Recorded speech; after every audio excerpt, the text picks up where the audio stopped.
चलिए स्टार्ट करते हैं क्वेश्चन नंबर 7 के साथ। Time required for the completion of 99.9% of a first order reaction is dash times of half life of a reaction. तो हमें दो टाइम को यहाँ पे रिलेट करना है, उनका एक रिलेशन चाहिए। फर्स्ट टाइम है 99.9% डिवाइडेड बाय टी हाफ, जिसे हम ऑल्टरनेट कह सकते हैं। मैं यहाँ पे डिवीजन में इसलिए कर रही हूँ कि हमें डायरेक्टली एक रिलेशन मिल जाएगा जिसको हम टाइम्स करके लिख सकेंगे। टी हाफ को हम लिख सकते हैं टी 50%। अगर हम ये रेशियो पता कर लें तो जो भी वैल्यू आएगी वो वैल्यू हमें डायरेक्टली यहाँ पे हम लिख सकते हैं। तो देखते हैं, क्वेश्चन है ये केमिकल काइनेटिक्स का, फर्स्ट ऑर्डर रिएक्शन को रिलेट कर रहा है। तो हमें पहले फर्स्ट ऑर्डर के लिए रेट एक्सप्रेशन पता होना चाहिए, या मैं कहूँ तो रेट कांस्टेंट के लिए जो फॉर्मूला होता है उसे हम लिख लेते हैं।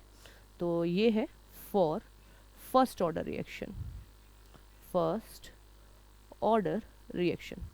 तो फर्स्ट ऑर्डर रिएक्शंस के लिए के को लिखा जाता है 2.303 डिवाइडेड बाय टी, जितने के लिए भी आप लेना चाहते हैं, log R naught upon R, जिसमें मैं आपको बता दूं आर नॉट कंटेंट है जो इनिशियली प्रेजेंट होगा, जितना भी रिएक्टेंट इनिशियली कंसंट्रेशन में प्रेजेंट था, और ये कंसंट्रेशन होना चाहिए मोलैरिटी नॉर्मली जिसे हम लेते हैं।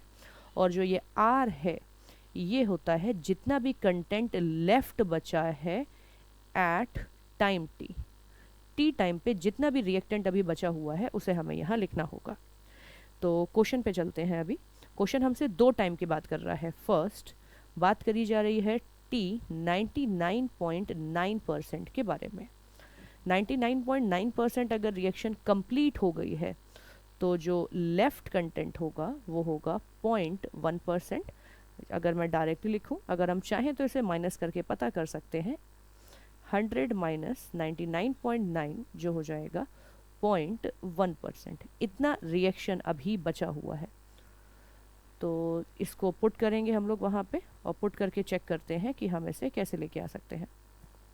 ठीक है, तो एक्सप्रेशन में पुट करेंगे k इज इक्वल टू, हम चाहें तो इस t को इधर भेज सकते हैं और k को इधर भेज सकते हैं, जिससे हमारी जो एक्सप्रेशन होगी वो थोड़ा सा t के टर्म में आ जाएगी।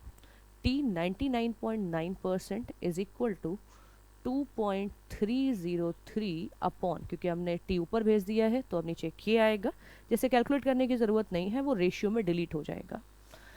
लॉग, ऊपर हमें इनिशियल कंसंट्रेशन रखना होगा तो हम लेट कर लेते हैं इसे, यहाँ पे हम लेट कर लेते हैं, just let R naught is equal to A. तो जो रिएक्शन बचा होगा आर हो जाएगा 0.1% ऑफ ए, दैट इज, इसको अगर पॉइंट हटाया जाए तो नीचे एक 10 आ जाएगा, और ये होगा 10⁻³ ए। तो ये है जो वैल्यू आर की होगी। दोनों वैल्यूज़ को पुट करते हैं तो ये हो गया ए डिवाइडेड बाय 10⁻³ टाइम्स ए। ए और ए को हम कैंसिल कर सकते हैं।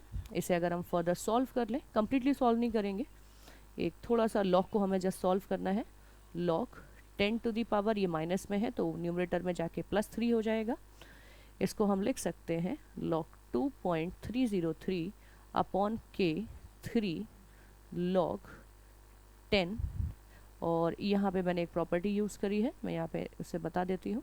Log, just a minute, log a power b is equal to b log a, और एक वैल्यू लॉग बेस 10 की वैल्यू होती है 1।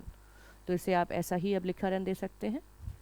ये हमें t 99.9% मिल गया है।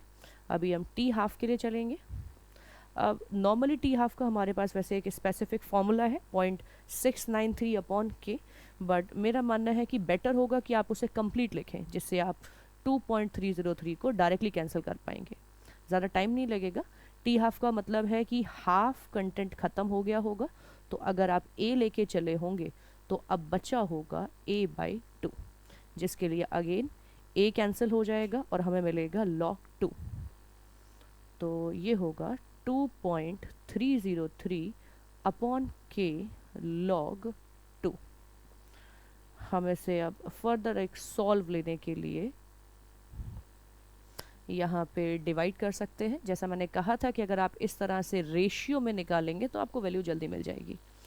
तो t 99.9 divided by t half या 50% कह सकते हैं। इन दोनों को ही अगर आप डिवाइड करेंगे तो 2.303, एक बार मैं लिख देती हूँ, अपॉन k इंटू 3, log 10 1 हो जाएगा, तो इसे हम लोग रिप्लेस कर रहे हैं 1 से।